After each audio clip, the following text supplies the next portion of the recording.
दोस्तों स्वागत है आप सभी का बिहार समाचार में। दोस्तों आज के इस वीडियो में हम बिहार के टॉप बड़ी न्यूज को देखेंगे। दोस्तों वीडियो में आगे बढ़ने से पहले आप सभी से अनुरोध है कि आप इस वीडियो को एक प्यारा लाइक जरूर कर दें और साथ ही हमें नीचे कमेंट करके जरूर बताएं कि आप बिहार के किस जिले में रहते हैं। तो चलिए शुरुआत करते हैं आज की पहली और बड़ी खबर से।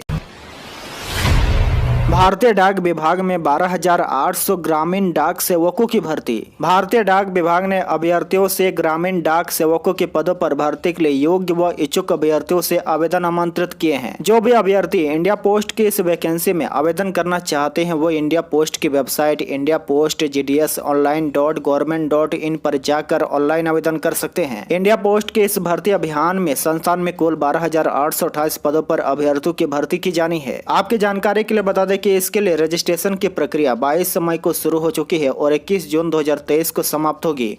वहीं आवेदन करेक्शन की विंडो 12 जून से 14 जून 2023 तक के लिए खुलेगी। इसके अलावा इंडिया पोस्ट जीडीएस के लिए आवेदक के पास सेकेंडरी स्कूल एग्जामिनेशन यानी कि 10वीं पास का सर्टिफिकेट होना चाहिए। 10वीं या हाई स्कूल की परीक्षा अभ्यर्थियों को मैथ्स और अंग्रेजी विषयों के साथ राज्य सरकार या केंद्र सरकार के किसी भी मान्यता प्राप्त बोर्ड से पास की होनी चाहिए।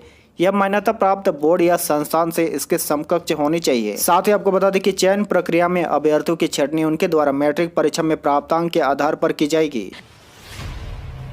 बिहार के 9 जिलों में हीट वेव का अलर्ट। औरंगाबाद में पारा 44 के पार। बिहार में लोग तपती धूप से परेशान है। आज भी राज्य के 9 जिलों में हीट वेव की स्थिति बनी रहेगी। इसको लेकर मौसम विभाग ने येलो अलर्ट जारी कर दिया है। देखिए पिछले 24 घंटे में औरंगाबाद सबसे गर्म रहा। यहाँ का अधिकतम तापमान 44.3 डिग्री सेल्सियस दर्ज किया गया। इसके साथ ही राज्य के 7 जिलों में हीट वेव की स्थिति बनी रही।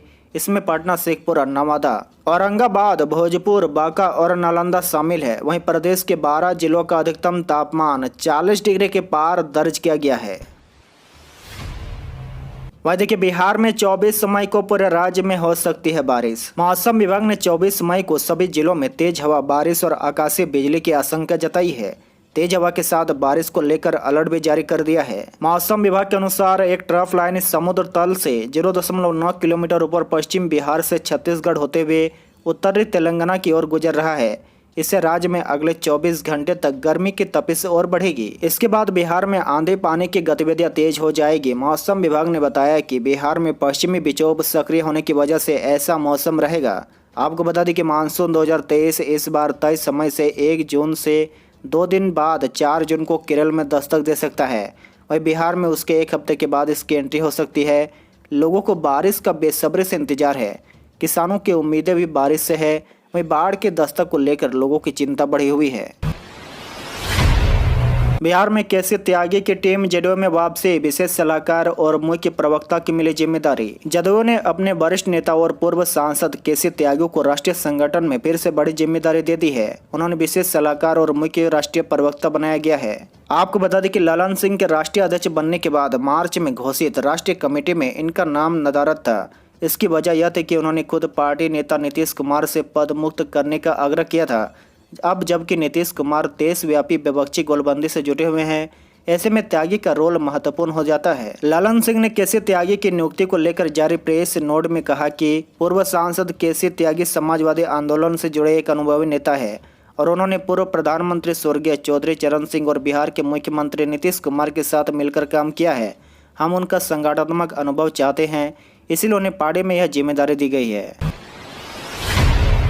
दिल्ली में राहुल गांधी और खड़गे से मिले सीएम नीतीश। विपक्षी एकता को लेकर बनी रणनीति। 2 दिवसीय दौरे पर दिल्ली पहुंचे मुख्यमंत्री नीतीश कुमार ने कांग्रेस नेता राहुल गांधी और कांग्रेस अध्यक्ष मल्लिकार्जुन खड़गे से मुलाकात की। इससे पहले नीतीश ने दिल्ली के मुख्यमंत्री अरविंद केजरीवाल से मुलाकात की थी। कर्नाटक में नई सरकार के शपथ ग्रहण समारोह में शामिल होने के बाद नीतीश कुमार डिप्टी सीएम तेजस्वी के साथ दिल्ली पहुंचे हैं और विपक्ष के नेताओं से मुलाकात कर रहे हैं और बिहार में विपक्ष की होने वाली बड़ी बैठक को लेकर बातचीत भी कर रहे हैं। दरअसल एनडीए से अलग होने के बाद से ही मुख्यमंत्री नीतीश कुमार बीजेपी के खिलाफ विपक्षी दलों को एकजुट करने में लगे हैं। बीच में यह मुहिम थोड़ी धीमी जरूर पड़ गई थी, लेकिन बाद में नीतीश ने अपनी मुहिम को तेज किया है। पिछले कुछ महीनों में नीतीश विपक्ष के तमाम बड़े नेताओं से बात कर चुके हैं। हाल ही में उन्होंने विपक्षी एकता को धार देने के लिए पश्चिम बंगाल की सीएम ममता बनर्जी, अखिलेश यादव, नवीन पटनायक, उद्धव ठाकरे, शरद पवार और हेमंत सोरेन से मुलाकात की थी और कहा था कि कर्नाटक विधानसभा चुनाव के बाद बिहार में विपक्षी दलों की बड़ी बैठक होगी। सम्राट चौधरी का बड़ा बयान, पीएम मोदी आ सकते हैं बिहार। लोकसभा चुनाव 2024 को लेकर सभी पार्टी खुद को मजबूत करने में जुट गई है। इसी कड़ी में बिहार में बीजेपी महाजनसंपर्क अभियान चलाने जा रही है। बिहार में 30 मई से 30 जून तक बीजेपी ये अभियान चलाएगी। इस अभियान में प्रधानमंत्री नरेंद्र मोदी के भी शामिल होने की संभावना है। बिहार बीजेपी के प्रदेश अध्यक्ष सम्राट चौधरी ने कहा कि भारतीय जनता पार्टी 30 मई से 30 जून तक एक महीने तक पूरे प्रदेश में महाजनसंपर्क अभियान चलाने जा रही है। उन्होंने कहा कि इस कार्यक्रम के तहत प्रधानमंत्री को भी हम लोगों ने बिहार आने का आमंत्रण दिया है। हो सकता है तो प्रधानमंत्री भी इस दौरान बिहार आ सकते हैं। वहीं जब उनसे पूछा गया कि मुख्यमंत्री नीतीश कुमार अरविंद केजरीवाल से दिल्ली में मुलाकात किए हैं तो उन्होंने कहा कि इससे कुछ होने वाला नहीं है। जब स्वयं को ही वह प्रधानमंत्री घोषित कर चुके हैं, फिर वह कुछ भी कर रहे हैं, हमारे समझ में उनको कोई फायदा होने वाला नहीं है। बिहार में अब आरजेडी के नेता गांव-गांव जाकर लोगों से मिलेंगे। लोकसभा चुनाव 2024 को लेकर सभी पार्टियों ने तैयारी तेज कर दी है। इसी कड़ी में आरजेडी भी तैयारी में जुट गई है। इसी बीच बिहार के डिप्टी सीएम तेजस्वी यादव ने आरजेडी सुप्रीमो लालू प्रसाद यादव के समकक्ष नेताओं की नई जिम्मेदारी दी है। नेताओं को पार्टी की विचारधारा को गांव-गांव में जाकर लोगों तक पहुंचाने की जिम्मेदारी सौंपी गई है। दरअसल डिप्टी सीएम तेजस्वी यादव ने लोकसभा चुनाव से पहले पंचायत स्तर के कार्यकर्ताओं में नया जोश भरने के लिए सभी 534 प्रखंडों में बड़े बड़े नेताओं को जाकर अंबेडकर परिचर्चा के माध्यम से सम्मेलन करने का निर्देश दिया है। आरजेडी का यह कार्यक्रम रविवार से शुरू हो चुका है, जो 28 मई तक चलेगा। बिहार में महिला पुलिस कर्मियों को थाने में मिलेगी फ्लैट जैसी सुविधा। 4 मंजिला भवन के तीसरे तले पर होगा बैरक। बिहार में महिला पुलिस कर्मियों की बहाली के मामले में बिहार देश में शीर्ष स्थान पर पहुंच गया है। आने वाले दिनों में राज्य पुलिस में कई और पदों पर भी महिलाओं की भर्ती होनी है। बड़ी संख्या में महिला जवानों की नियुक्ति के साथ साथ अब राज्य सरकार उनके लिए विशेष व्यवस्था की तैयारी में है। राज्य की नीतीश सरकार ने थानों में ही महिला पुलिस कर्मियों की बड़ी संख्या को देखते हुए उनके आवास और बैरक की अलग से व्यवस्था करने का फैसला लिया है। उनमें महिला पुलिस कर्मियों के लिए भी सभी जरूरी सुविधाएं रहेगी। राज्य सरकार महिला पुलिस कर्मियों के लिए बड़ी संख्या में आवास व बैरक का निर्माण करवाने जा रही है। थाने में बनाए जाने वाले बैरक में किचन, डाइनिंग स्पेस व बाथरूम के अलावा अन्य सभी मूलभूत सुविधा रहेगी। यह एक फ्लैट की तरह होगा। बिहार में पीजी में नामांकन के लिए 10 जून तक आवेदन, जुलाई में शुरू होगी कक्षाएं। बिहार विश्वविद्यालय में पीजी सत्र 2022-24 में नामांकन की तैयारी शुरू हो गई है। सोमवार से ही ऑनलाइन आवेदन के लिए पोर्टल खुल गया है। वहीं 10 जून तक आवेदन के लिए अंतिम तिथि निर्धारित की गई है। साथ ही आपको बता दें कि जून में नामांकन पूरा कर लिया जाएगा और 1 जुलाई से पीजी की कक्षाएं संचालित की जाएगी। उन्होंने बताया कि पीजी का सत्र नियमित करने के लिए दिसंबर तक सत्र 2023-25 का नामांकन लेने का लक्ष्य रखा गया है।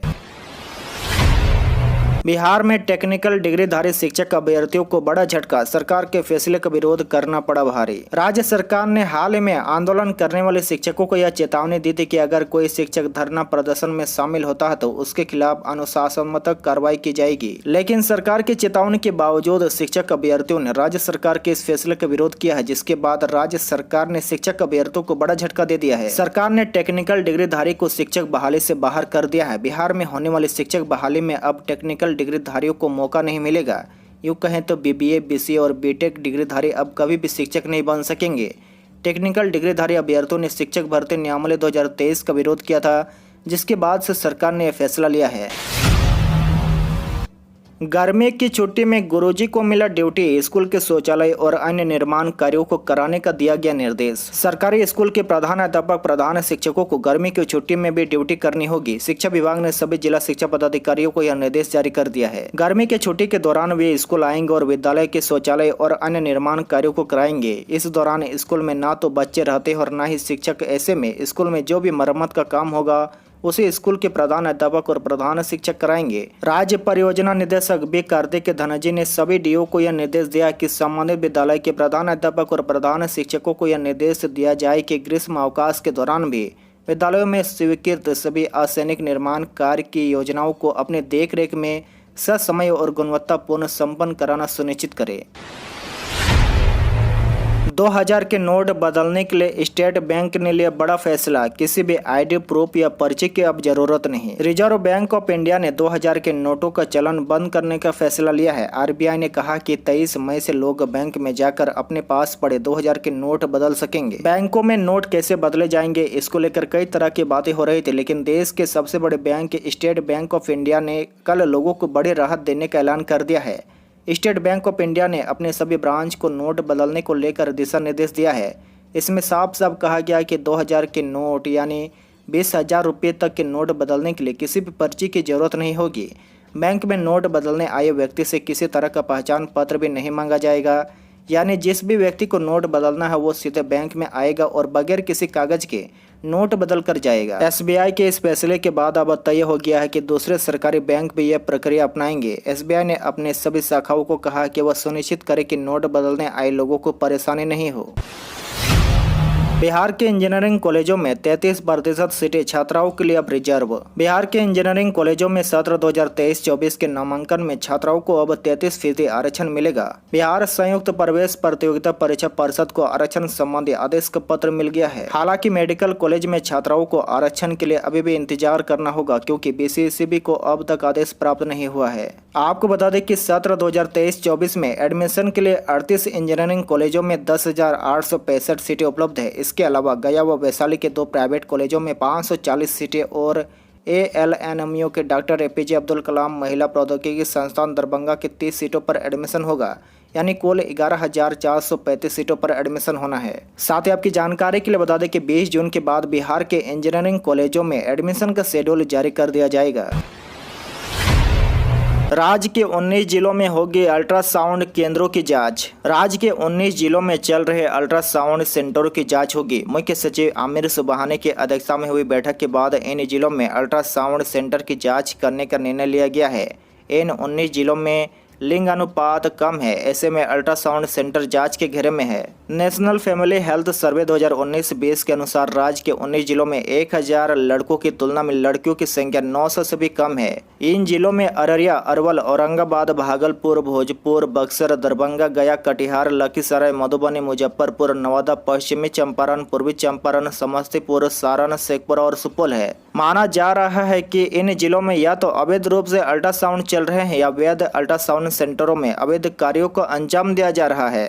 लोगों को जन्म के पहले ही लड़का लड़की होने की जानकारी इन केंद्रों से मिल जा रही है। ऐसे में इन पर नकेल कसना जरूरी है।